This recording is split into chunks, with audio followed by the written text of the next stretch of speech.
नमस्कार, मैं हूं आपके साथ साक्षी। पूर्व उपराष्ट्रपति जगदीप धनखड़ ने उपराष्ट्रपति पद से अचानक इस्तीफा देने के 4 महीने बाद पहली बार सार्वजनिक मंच पर अपनी चुप्पी तोड़ी है। इस्तीफा देने के बाद वो किसी कार्यक्रम में नजर नहीं आए और सोशल मीडिया पर भी उनकी कोई गतिविधि नहीं दिखी। लेकिन अब धनखड़ ने किताब विमोचन कार्यक्रम में हिस्सा लेकर अपने मन की बात कही और इशारों में अपने इस्तीफे को लेकर कई महत्वपूर्ण संकेत दिए।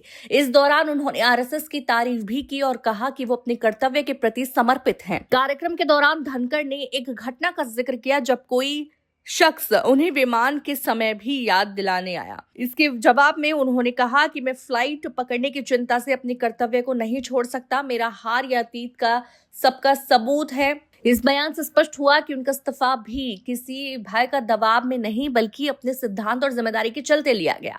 भाषण के आखिर में धनखड़ ने यह भी इशारा किया कि समय की कमी के कारण वो अपने मन की पूरी बात नहीं कह सके। मुस्कुराते हुए उन्होंने संकेत दिया कि उनके इस्तीफे के पीछे और भी कारण है जिनका खुलासा उन्होंने इशारों में किया।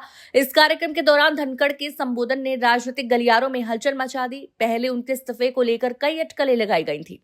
विपक्ष का आरोप था कि बीजेपी के दबाव में आकर उन्होंने पद छोड़ा, लेकिन अब उनके बयान से स्पष्ट हो गया है कि उनके फैसले में उनकी स्वतंत्र सोच और उनके कर्तव्य की भावना शामिल थी। इस भाषण के बाद बीजेपी में भी हलचल मची क्योंकि उनके संकेतों और टिप्पणियों ने पार्टी के भीतर राजनीतिक समीकरणों पर भी सवाल खड़े कर दिए हैं। जगदीप धनखड़ का ये भाषण न केवल उनके इस्तीफे की वजह को लेकर था बल्कि ये उनके राजनीतिक भविष्य और उनके दृष्टिकोण को भी स्पष्ट करता है।